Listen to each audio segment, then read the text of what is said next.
Today we are going to see two names, Bhakti-heena-jana-agamyaayai Namah and Jagat-uddhaaraayai Namah. 100 and 101.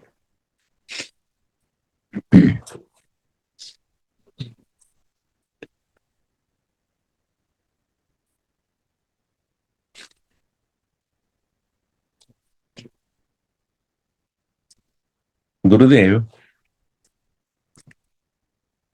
he began his journey as a sadhaka, as a spiritual seeker, with a very agnostic view. He was not a non-believer, but at the same time, not a believer either. Because in his opinion, at that time, if a person merely believes in God without inquiring what that God means to me, then such a person will become a blind believer, and such a person will not ultimately become free of joys, sorrows, and all other ups and downs of life. Because such a believer will only wonder why I'm going through this suffering, even though I believe it. Does it not happen to many people? I am a believer of God, I go to temple regularly, but I still go through tragedies and comedies of life. Things are not happening the way I want. I think everybody around me are happy. Around me means those who are in my Facebook. Because definitely in Facebook, you don't put your picture when you're angry or upset and all. Everybody is having a vacation except me. Everybody is having a good time other than me. And nowadays, it is more and more people are getting depressed by seeing everybody else as happy. Earlier, I did not know my friend is happy. Now I know that he's happy. I'm very unhappy because he's very happy.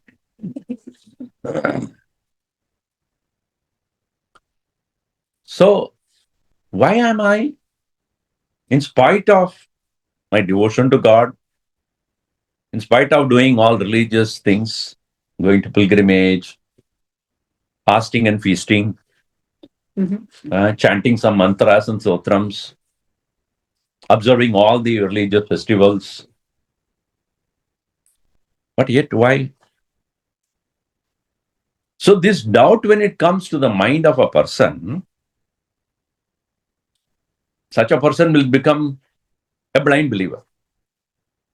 Sometimes we believe God because the force of the society also. Especially when we are grown up in a traditional family, we cannot have another opinion. On a particular day, and let us say the family observes every Saturday fasting for Hanumanji, and you don't do it. Why? Why are you not doing? So it becomes a, question of criticism. Why are you not doing? Whole family does that. We have been doing it for many years. This is called aidiham. In Sanskrit, the word is called aidiham. Iti, iha, iti. This is how it is. So you have to follow. Tamil also it is there, that word. Aidi. So then, belief in God without inquiring into my relationship with God will amount to a blind following, does not result in true happiness or freedom from the joys and sorrows and ups and downs of life, which everybody is going through. And such a person, when he looks around, people who don't believe also go through that. I am also going through that. What is the difference then?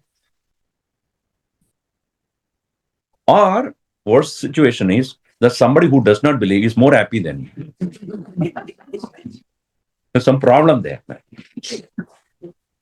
Gurudev was an agnostic like that. So why, in spite of everybody believing God, so much of suffering around? And when he started to look at those people who are talking about God, you saw in that movie also, how they are manipulating people, making money out of it, blindly following certain customs. So he became very critical about all those things. On the other hand, he did not want to let go also. Doesn't matter. How does it matter to me? Let somebody believe, somebody doesn't believe. I don't believe. No, because of his inquiring intellect. I need to know what is the truth behind the religion. And whom can I ask? And anybody whom he asked, either they were not believing or they were believing it blindly. Nobody had an answer. If I ask, why do you believe in God? What is a common man's answer? Because my parents say so. Everybody believes, therefore. I'm supposed to believe. Or he gives whatever I want, it looks like.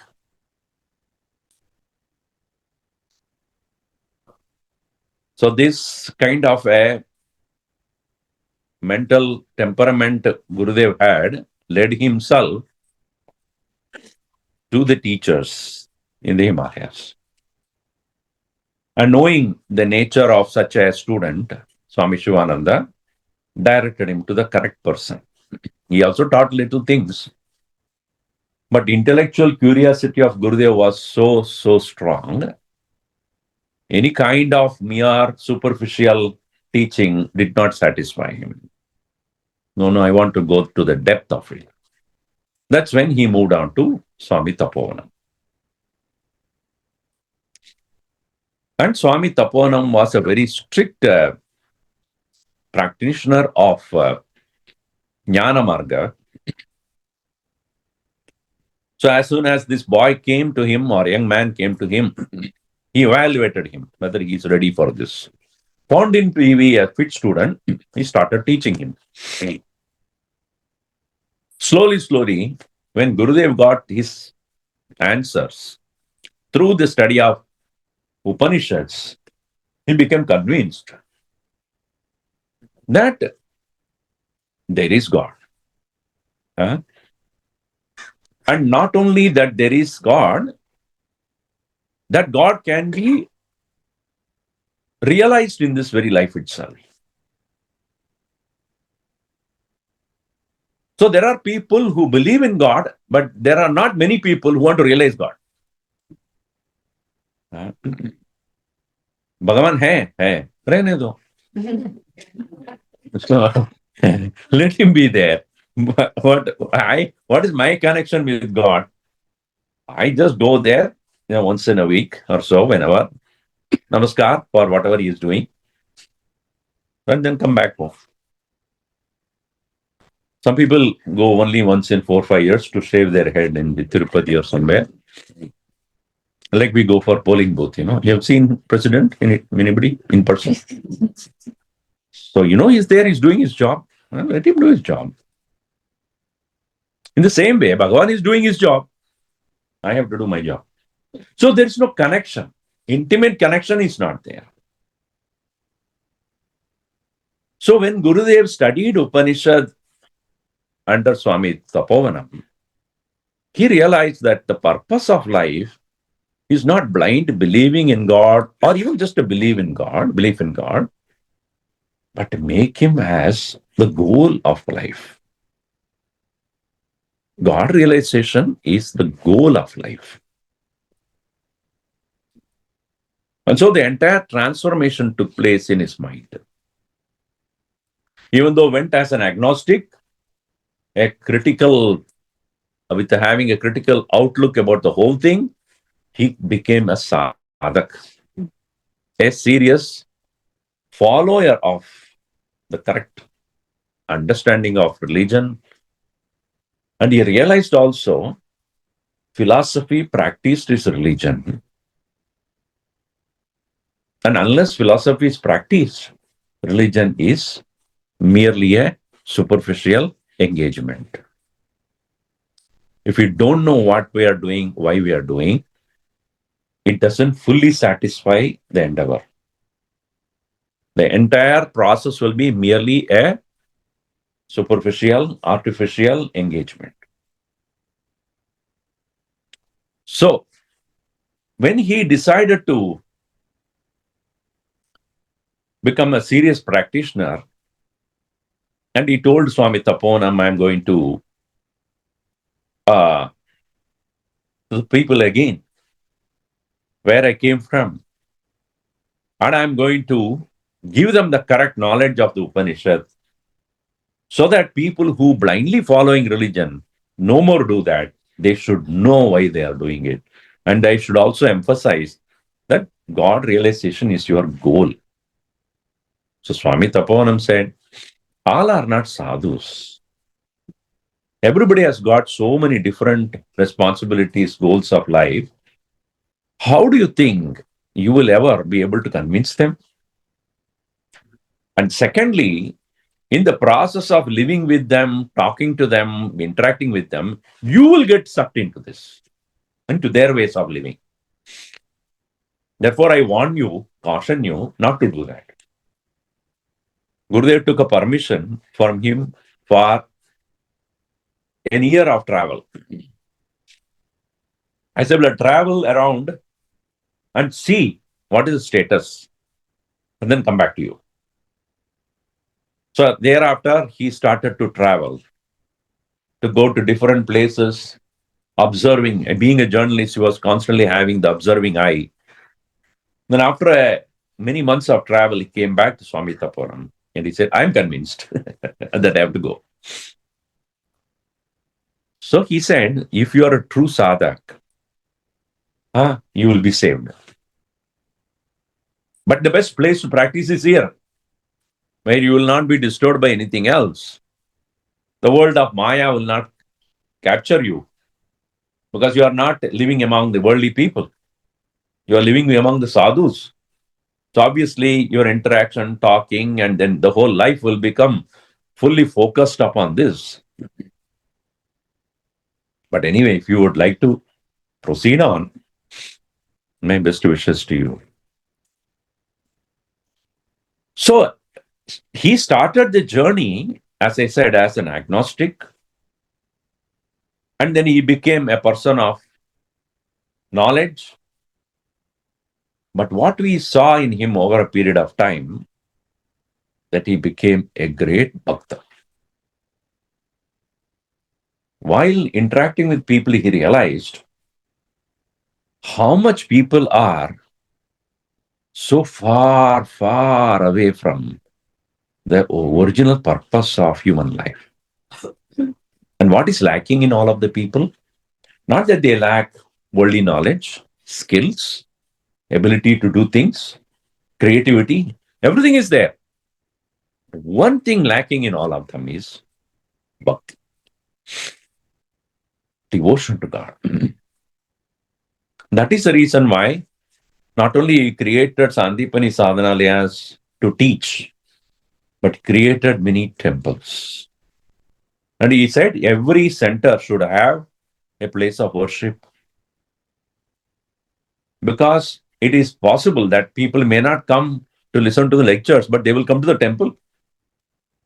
And when they come to the temple, especially when a place of learning, when there is a temple, it's very likely those people become curious of what is to be learned. When I was in Bangalore, we had a beautiful Krishna temple, as you all know, in Indranagar. And in that temple, the gate from the main gate was in the right side. When you come enter, you'd have seen that the Kiranas.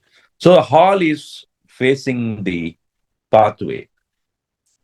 When you have to go to the temple, passing through the the hall where the pravachans go on. Then they go to the temple. Then come back. There is only one gate. You have to come out on the same way. So I asked Swami Brahmananda, who was there, why not we have another gate through which they can go? No. They have to go through this gate, and by accident, if they hear something, they will start coming in. Right? If you have another gate, we had another gate, but that is open only once a year. Vaikunta Ekadashi, that day we open it. Otherwise, there is only a small gate through which only people enter, pass through the hall, entrance, and then go to the temple and then do all that. And they come through, again pass through the hall. But the words were so true. Many of the people who started attending the pravachans are those people who came to the temple and by chance heard something. Yeah. So it is necessary that, because temple always attracts people.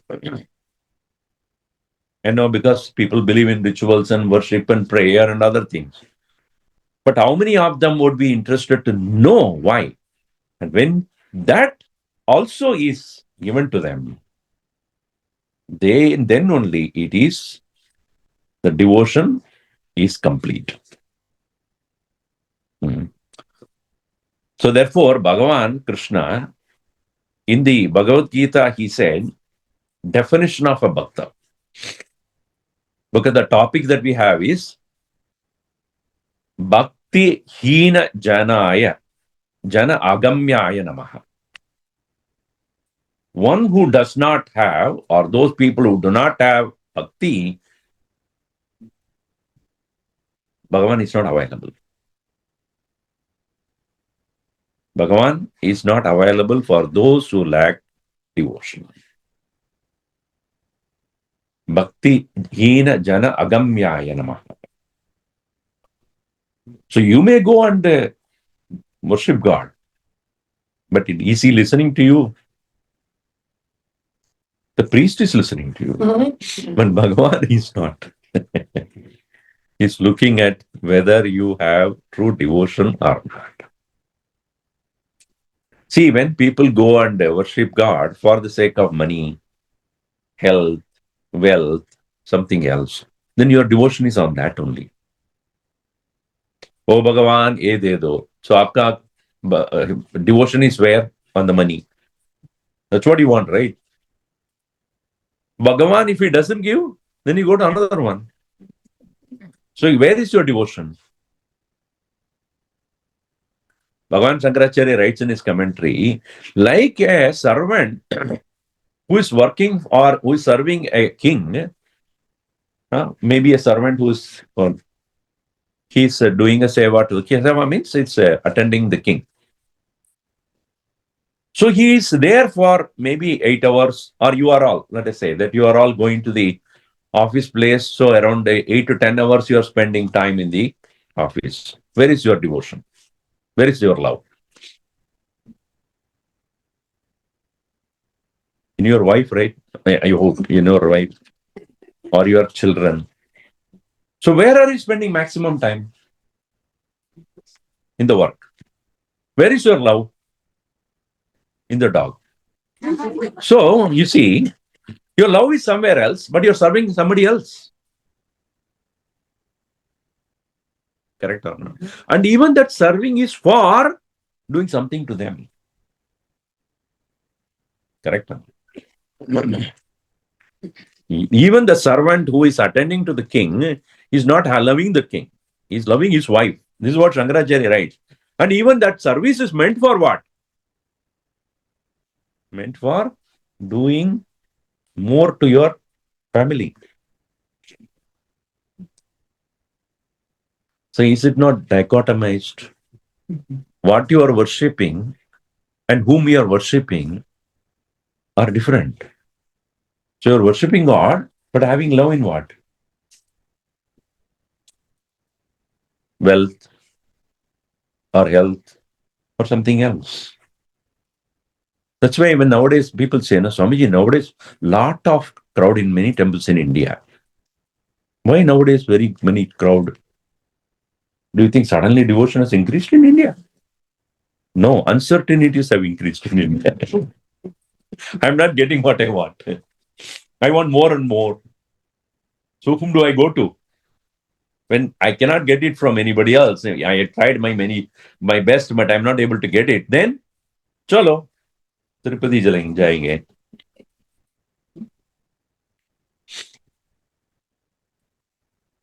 So therefore, Bhagavan says, Maya saktamana partha, those who are having their mind in me, yogam yunjan madashraya, engaging in everything, keeping me as the support, asamshayam samagram mam, yata ajñasyasi tachruno. What do they understand? If you also do the same thing, that you'll. When you keep your mind and taking support of me alone, what you will be knowing about me, that you listen. So first point he puts it is, Mai asakta mana bhava. May your mind be with me. Then only you are a devotee. Shankaracharya writes beautifully here, Ayam yogi mameva ashrayam pradipatyate. He is only surrendering to me, hitva anyat sadhanantaram, leaving all other things. So, all other means to satisfy your needs must be looked at as not relevant. And then, sadhanantaram anyat hitva mayi eva asaktamanaha bhavati. Such a person alone I consider him as a devotee. Therefore, Bhakti-heena-jana-agamyaayai. When the devotion is not there, and devotion is what? Parama prema rupa, of the nature of highest love. And the other day I was also telling this, no? You say, I like my dog, I like my car. You say that I like my computer, I like my wife. Is it in the same category? I like my child. Is it you like the child the same way you like the computer? Yes or no? Some people say yes. So the love, my liking, when you use the word like or sometimes love, I love my computer, I love my iPhone, I love my son. Is it the same? There is a degree, right? So because iPhone, I get a new brand, I will get a new one. I have no new brand. This is the only brand I've got. What to do? I cannot say every 2 years I'll get a new brand. Not possible. So only the new brand has come. Then old brand is abandoned. So the love for your son is not equal to love for your iPhone or computer or anything else or a car. So varying degrees, right? So you go further. I love my son. I love myself. Now, how do you put the degree of difference? Is it the same? You love yourself in spite of. You love your son because of. Because your son, therefore you love. But love for myself, whether I am young boy or a teenager or a grown-up adult or even Buddha, old man. Even though as I'm 70, 80, Swamiji, look at me, how young I look. My skin has no wrinkles at all. So, at the body level. So, how do you calculate the degree of love? Do you think the love for any person in the world can be equal to the love for yourself? You may lose that person also, God forbid. But your love for yourself continues. Or that person fights and goes away from you. Very bitterly you have a fight. I don't want to even see you anymore. That's also possible, right? If the person disagrees with you or does something which is not acceptable to you, even if it is one's own son or daughter, you may say, I don't want to see you anymore. But do you do that with you? I don't want to see yourself again. That's not possible. So, love for any object versus love for kith and kin or one's own offspring, and then love for yourself. Then comes the next one, love for Bhagavan. It's the highest degree. Because even as the physical body slowly withers away and goes and it knows that it's going to die and going to leave, but the soul's connection with God never leaves. All religions accept this.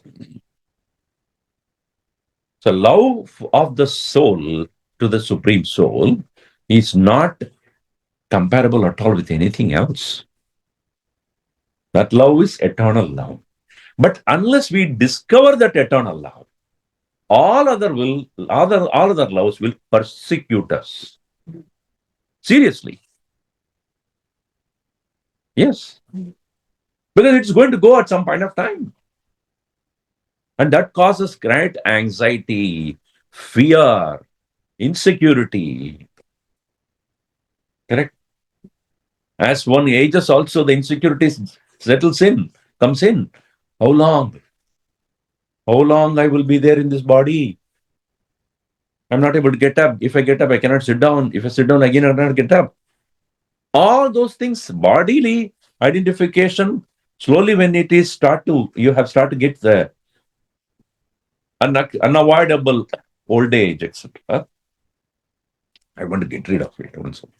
That not happens to people then when they cannot cure themselves anymore. What do they say? Chalo, chod देंगे. So ये भी छोड़ सकता है. But भगवान को आप नहीं छोड़ सकते. That is your own self. So if we realize that relationship, that is called Parama Prema Rupa. That's called the highest love.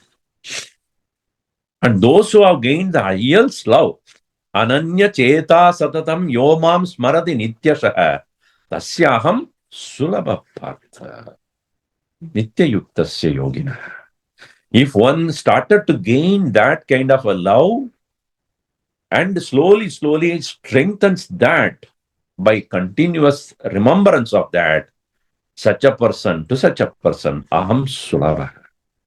And I'm available very quickly. This is the greatness of all Mahatmas, how they were able to live amidst us, yet like Padmapatra. They lived untouched by the happenings in their life. Like that of water on a lotus leaf. How it is not wetting that lotus at all. Even though the lotus remains in the water, yet never gets wet by that water itself. So now who lacks bhakti? Bhagavan makes it clear. Bhogaishwarya prasaktanam taya pahrita chetasam vyavasayatmika buddhihi samadau na vidiyade. Those whose minds are in Bhoga, Aishwarya, in all the various pleasures, in all various acquisitions or possessions, mind is so busy with that. You go to any party, so what do they talk about? Which share they bought? Which car they bought? Right? Which movie they saw? What are they going for vacation? What else they speak? Bhagavan? About Bhagavan they'll speak? No. Bhoga Ishwarya. Bhagavan has made it clear. This is the engagement of our people. Bhoga Ishwarya Prasaktanam Taya Apahrita Chetasam. Their mind is caught up in that only. For them, Vyavasayatmika Buddhihi, one-pointed attention upon the highest goal, Samadau Buddhau na vidiyate. It's not available. When do they start thinking about God? When nobody else is listening to you. Somebody said, Swamiji, when I was young, I had a lot of doubts. I found no answers. Now I have all answers. Nobody is asking doubts. That is old age. I have all the answers in my life. Nobody is asking questions. Earlier I had questions, but nobody is that answer. So old age is that condition where you think you know everything, but nobody is listening to you. Now what do? So then only you realize, I think I wasted a lot of my time in going behind things. Asmin purusha upabhogaya sarvamidi samadhi antakaranam buddhihi. Samadhi means a total attention upon the highest. It includes everything. What Bhoga and Aishwarya can give, much more than that it can give. Much more than that can be gained by this devotion. These people who lack love are those who are minds are caught up in the snare of pursuit of Bhoga and Aishwarya.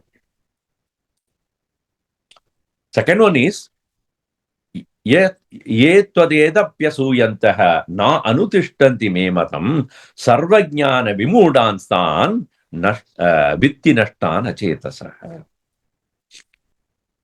Those who do not follow what I have been saying in Gita, what is that he is saying? Idam pala abhisanda andirahityena vihida karma acharana rupam mama matam. I have given you the correct way of going about, Arjuna. The mind will be fully available to think about God only when you remove the anxiety about the result of your action. That's so difficult for all of us. You know, my children never listens to me, Swamiji. Oh, you realize only now. Earlier, they appear to listen to you. That's all. Never they actually listened. Because each one is an individual person. Why should they listen to anybody? Did you listen to your parents? For some time. Why? Because you started becoming an independent person. Mom, you are in the previous generation. You don't understand what you're saying. We are different. We are Gen X. No. Gen? What is it? Alpha. Gen Z. Alpha is yet to come. Okay. So, yeah, they were listening. They appear to have listened. Like, you know, in Balware class also, all the students appear to listen to the teacher. The teacher also thinks they are listening to me. Actually, they don't. They're only sympathizing with me. Poor thing has prepared and come, let us just pretend. No, that's okay. So, here, Namam dushkrinidro moodaha prapatyante naradamaha mayaya apakrita jnanaha asuram bhavamashiritaha. Their minds are all caught up in their own, the maya of the world. And therefore, these are the people who lack devotion. And they will never reach me. So, Bhagavan brings in the importance of faith. So, Gurudev always said, faith is in that which you don't see. If it is evidential in front of me, I don't need to have faith. It's called a fact. In scientific terms, fact means evidential. Faith means non-evidential. What is available for me to objectify, I don't need to have faith.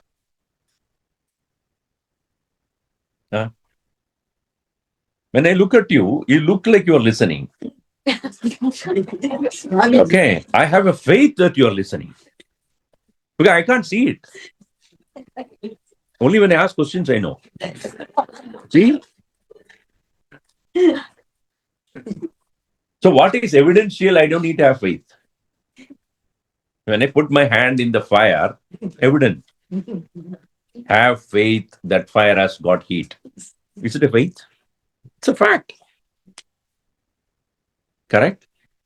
But when you offer something in that fire and it goes above and Bhagavan, gods are receiving it. Is it a faith or fact? Faith or fact? Tell me that. So, so when I offer into the fire and that Prohit or the priest says, what you are offering here is received by the Lord. Is it a fact or a faith? So without the faith, none of the religion will work. In fact, let us take the world of science also. If you do not have the faith in the teacher, will you learn anything which is not evidential? You believe that the teacher who is teaching my subject matter knows what he is talking about. That faith I should have. Shastreshu Guru Vakyeshu Satya Buddhi Avadharana Shraddha. Satyamidi Buddhi. What he says is true. In the same way, Bhagavan Adrushya hai. Ishwaraha, the Lord, is imperceptible. So, that which is not perceptible, that which is not available for me to objectify, then I should proceed with only faith. In the absence of faith, there cannot be either any joy in this world also. Ajnasya ashraddhadanascha samshayatma vinashyati nayam loga na paraha. Nasukam samshayatmanaha. Samshaya means doubt. A person of doubt neither have any joy in this world. Forget about other worlds. He will have no joy with anybody. Like anybody smiles? Why? The doubting mind will doubt everything.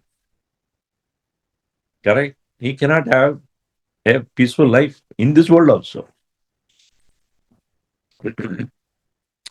So ashraddadana purushaha dharmasyasya parantapa aprapyamam nivartante mrityu samsara vartmani. So such people who do not have the faith, they come back again and again into the same world because their path towards me is constantly obstructed by doubts. Shraddha virahita atmajnanasya dharmasya asya swarupe tat phalecha nastikaha papakarinaha. Who is a nastika? Nastika is not the one who says Bhagavan Nasti. Nastika is the one who does not accept or believe in the means to know God. There are people who are Nastika branded as, those who are not believing in God. Because when they don't believe in God, we are not going to worry about that because it is irrelevant to us. But those who say God is there, but they do not believe in the means to reach it, then they will get stuck with mere blind belief. And for them, on the way, there will be doubts. See, when the math teacher, when she puts the formula there, and then she says, use this formula to solve the problem and you'll arrive at a solution. The solution is so and so. So what you need to do, problem is this, solution is this. Find out how applying the formula you come to reach this point. Let us say. So what an intelligent person should do, a student, apply the formula to see whether she is getting the problem solved, coming to the point of solution. Then there is a belief in the process. If I memorize the problem and the solution, then what happens? When I go to the examination paper or hall, the same question comes, I know the answer. Write the answer. You will not get the mark. Why? How did you arrive it? I memorized it. By memorizing the solution, you will never understand the process. Isn't it true? In the same way, merely believing without finding out the why that belief is valid, that process is not done. That process is called faith. going through the experimentation of it and finding out doubtlessly, oh, this is what it leads to. It is like, if somebody asks you, what is the way to a particular place? Huh? And you may say, this is a road, and there is a board that says it takes 5 minutes, or let's say 5 hours to reach from here to that place. You can go in this path. Good. Second question that person asks, have you ever gone? No, that's what the board says. Correct? So would you believe in that person or the board? Because in India, the board may be pointing out it, they might have been turned around also. It actually goes that way. If you have gone through this road, then you will say for sure, there is no doubt you will reach. So, now the question is, who is talking all these things through Gita? Krishna. Some people say Krishna is a historical person. One who lived physically as a human being. So that is the reason why Westerners who do not understand the possibility of Bhagavan, the God, taking the human form, they say Krishna is a myth. And then all those literatures that are spoken by such people are called mythology. What does this myth means? Myth means belief system. The mythology is what? Somebody believed and somebody wrote something. No. Not only he was an historical person, but at the same time, he was not the human the way we are. So, when Bhagavan Krishna as a human being, when he was speaking to Arjun, he says to him, people look at me as human and they will never understand. Avyaktam vyaktimapannam manyante mam abuddhayah. Parambhavam ajanantah mama avyayam anuttamam. Mam avyayam anuttamam. Me, the one who is imperishable Lord, they look at me as a physical being.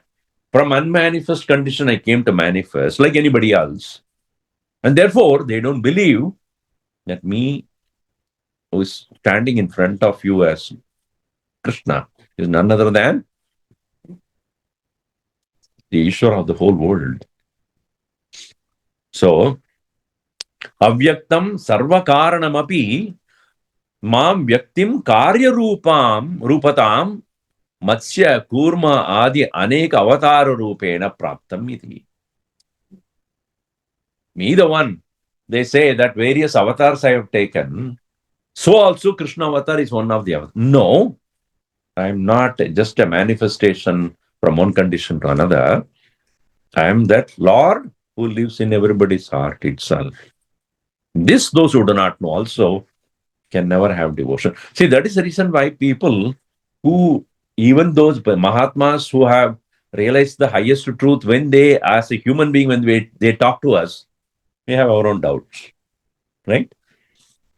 We don't believe them completely. When Gurudev used to say, longer the beard, greater should be your doubt. Because how can a human being be one connected with God? He's only a human being. He's also man of flesh and blood, walking about, talking about. That's why Guru Bhakti is very hard. And our Guruji says, चमत्कार के बिना नमस्कार नहीं मिलेगा. तो चमत्कार करना है कुछ. Then only they will believe in. And Bhagavan says that this bhakti, when you have even the last minute, somehow or the other you are able to maintain that devotion at the last minute. You call out for me, you will reach me only. Tasmat sarveshu kaleshu mamanusmara yudhyacha mayyat pidamano buddhihi mame vaishyasya samshayam. Even the last minute, if you are able to think about me all the time, surely you will reach me, and there is no doubt at all. Now, the next topic that we have is Jagata-uddhaaraayai Namah. So, in the first topic that we took was the bhakti is so necessary, and in the absence of bhakti, any kind of thing you do. In fact, Bhagavan says that without bhakti or shraddha, when you do any ritual also, it definitely would not give you the correct result. That's why that in the chapter 16, Bhagavan talking about Shraddhatraya Vibhaga Yoga, he talks about Om Tat Sat, in the 17th chapter, Om Tat Sat, he explains what is Om, what is Tat, what is Sat, and why you have to say that. That is a complete belief in that Om Tat Eva Sat. That alone is true. In the absence of that, any kind of rituals you do without the faith, the karma phalam prapnoti. Now, Jagata-uddhaaraayai Namah. Next topic. He, the one who is upholding the entire world. So, as we saw, Krishna took the form of God, form of a human. And why? He says very clearly, me as God never stops working. Utsideyurime lokaha nakuryam karma chetaham sankarasya chakartasyam upahanyami ma prajaha. I, the creator of the universe, must be 24 hours working.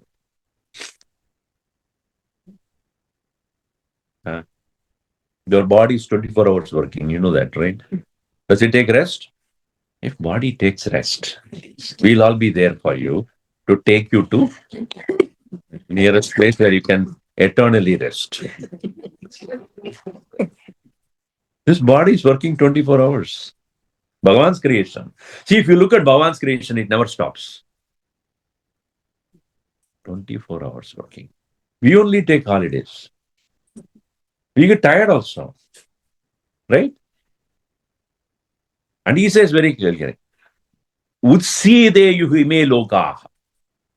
Nakuryam karma chetam. If I stop working, the whole world will perish. Sankarasya karta. There will be a complete chaos there if I do not engage 24 atandritaha, without any tiredness. So I always tell these people, what you take it for granted in this world is God's work.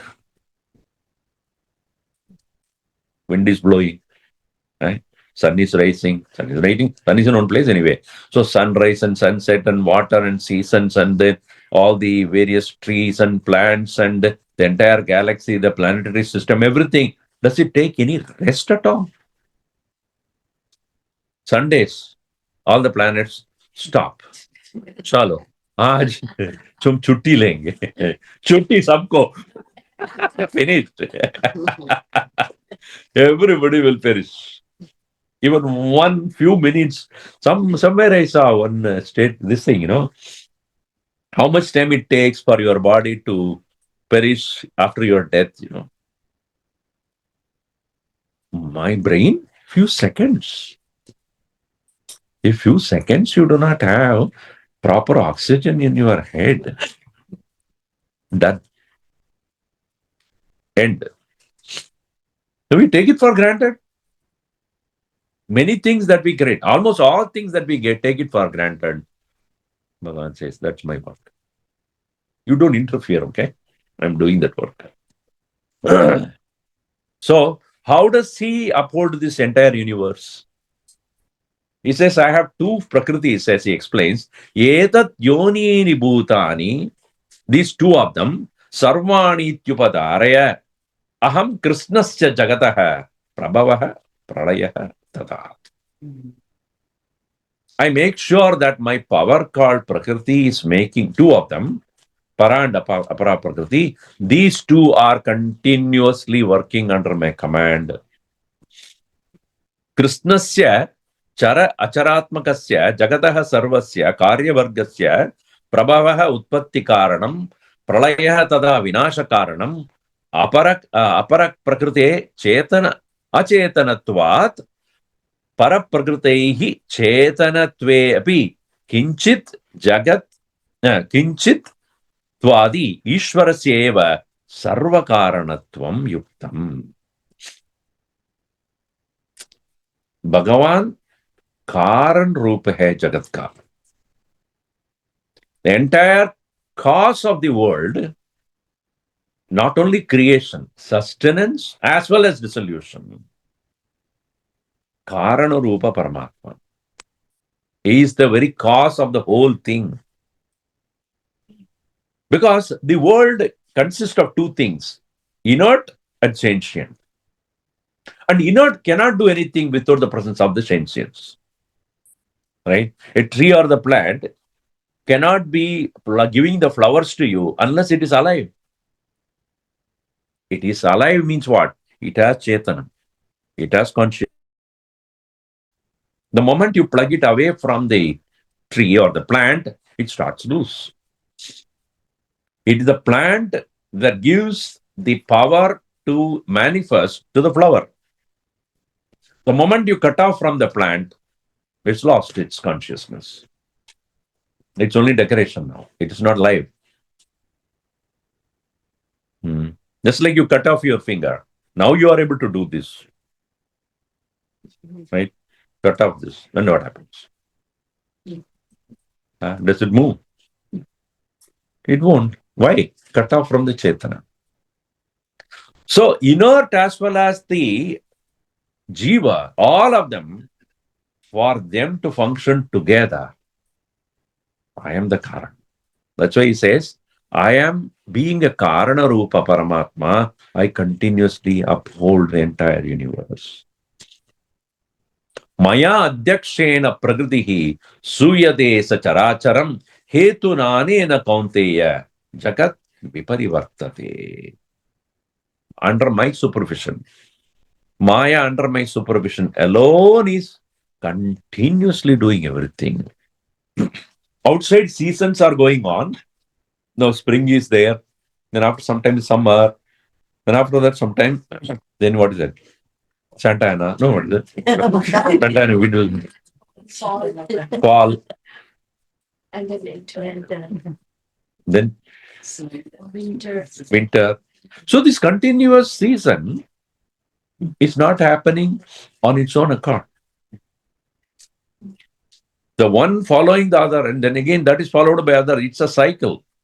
And that cycle is created by as a system by the Lord. It has been programmed that way. So here it says, Vividam pravartade. In various ways this world is going on. Janma adi vinashantam vikarajadam anavaratam asadayati ityartha. Anavaratam. Without a break. As I said, if there is one single moment of break, tata, everybody has to say. So is it that we take it for granted?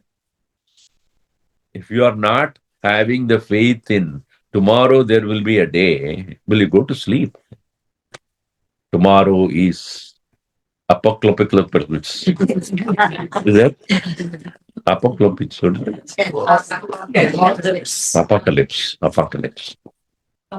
Apocalypse. Let us say.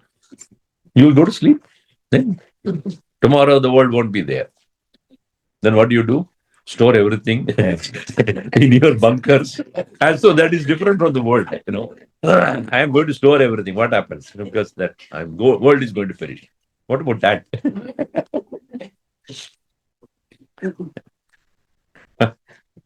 That also going to go only. And Bhagavan says that in 10th chapter, Bhagavan is asked about what are your glories, what are your manifestation. He is explaining everything. And finally he says, Adhuna atava bahune tena kim jnanena tavarjuna vishtapyahamidam krishnam ekamshena stitam jagat. Because he is explaining how he is working tirelessly, and because of his presence alone, everything is going on. Finally, he says, I'll tell you one thing, Arjun. No more I can tell you. Everything is happening because of one aspect of my presence. Eka amshena. Only one aspect of me is doing this. Eka amshena stito jagat. Ata bahunan etena. What is that? I have to tell you more. So that's why in Sahasra Shesha Purusha, when we chant, right? Tripadurdva udait purushaha pado o seha bhavatmanaha. Ekapada. One aspect, one part of it alone is working as the world here. And three part is already different.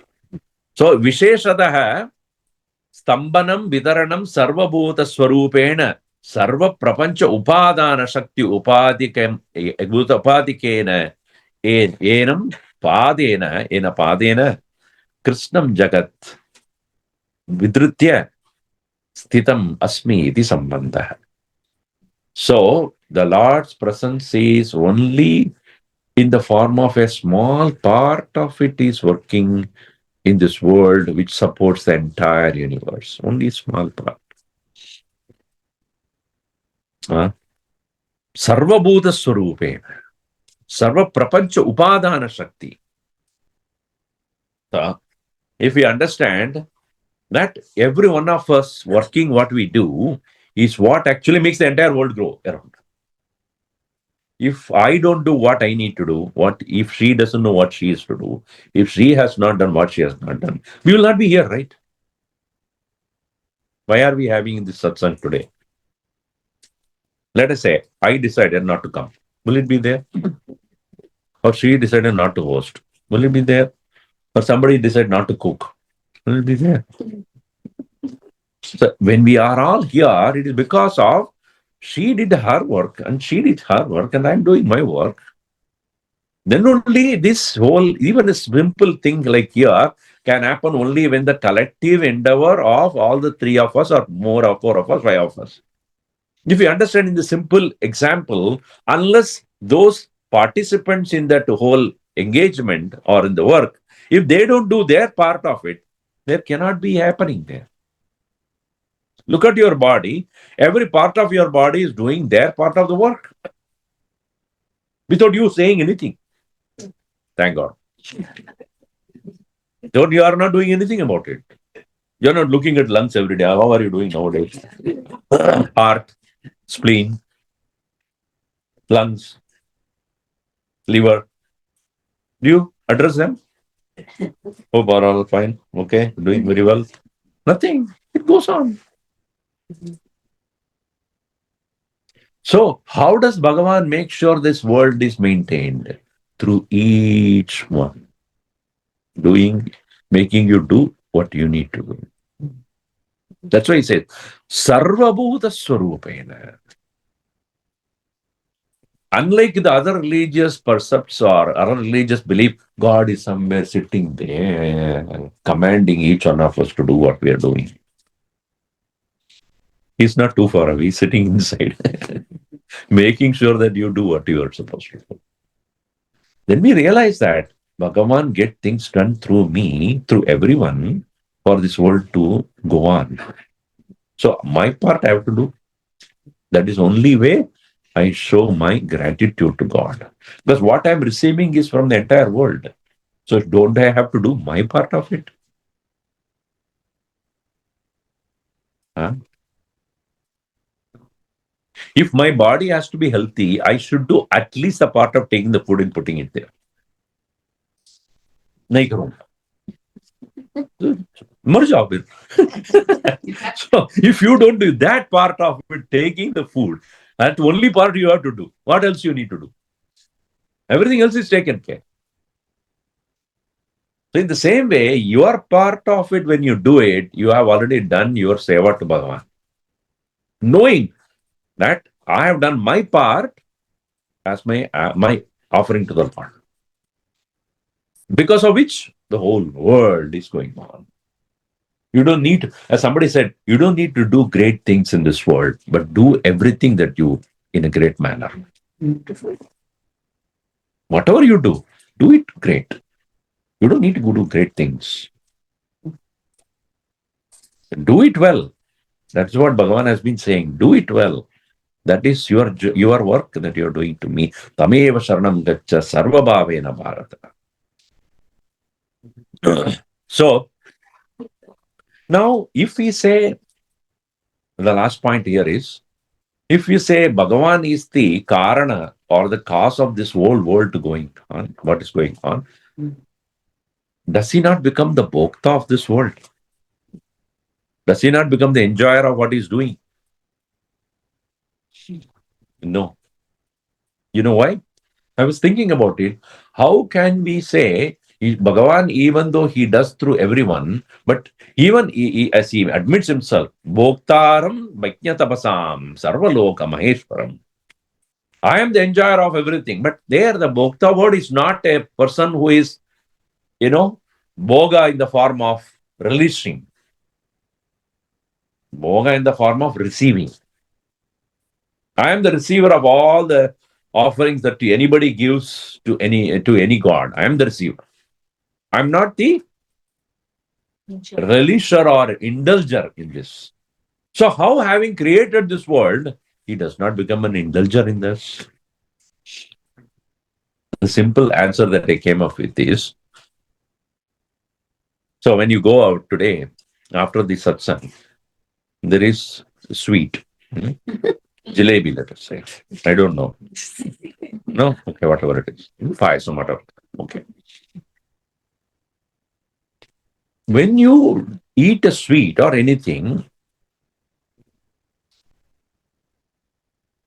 you enjoy the sweet when the sweet is put in your tongue. Okay? Do we enjoy the tongue?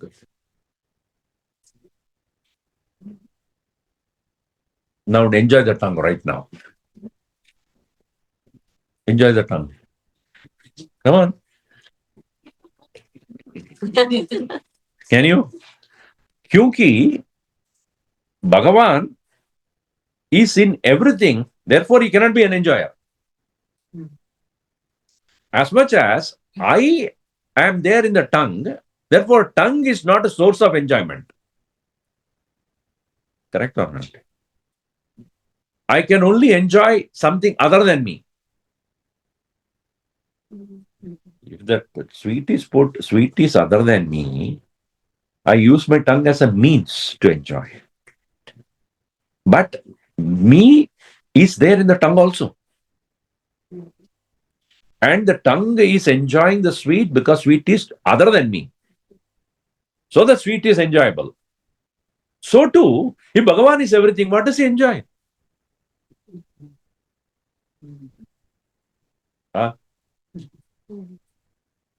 So that is the reason why he said, I am not a bhokta. Kyun? मैं सर्व का आत्मा हूं न भोक्ता भवान.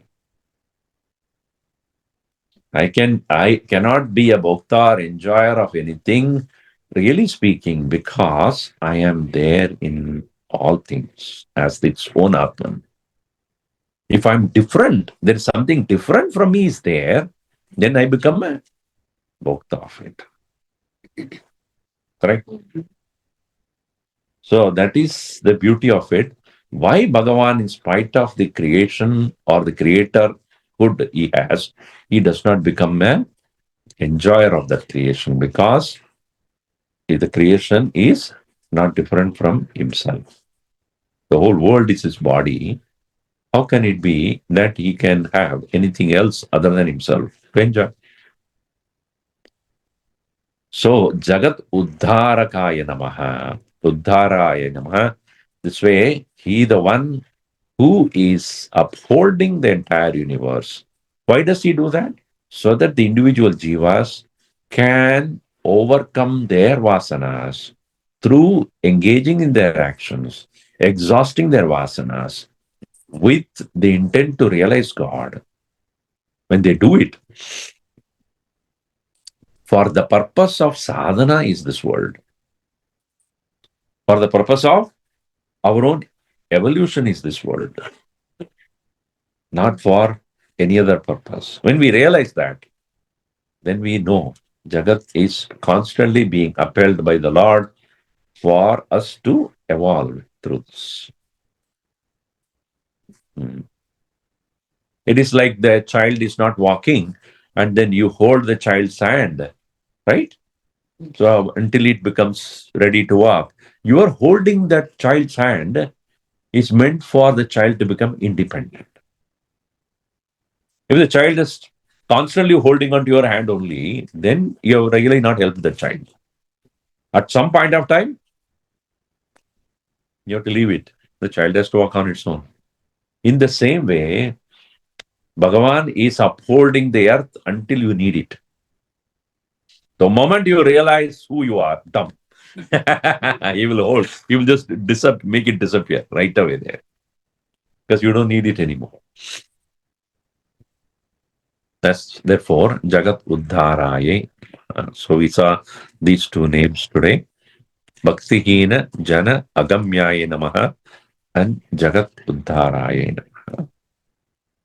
Om Sarve Bhavantu Sukhinah Sarve Santu Niramayaah Sarve Bhadrani Pashyantu Ma Kasyid Dukhabhag Bhaved Om Shanti Shanti Shanti Hari Om Shri Gurubhyo Namah Hari Om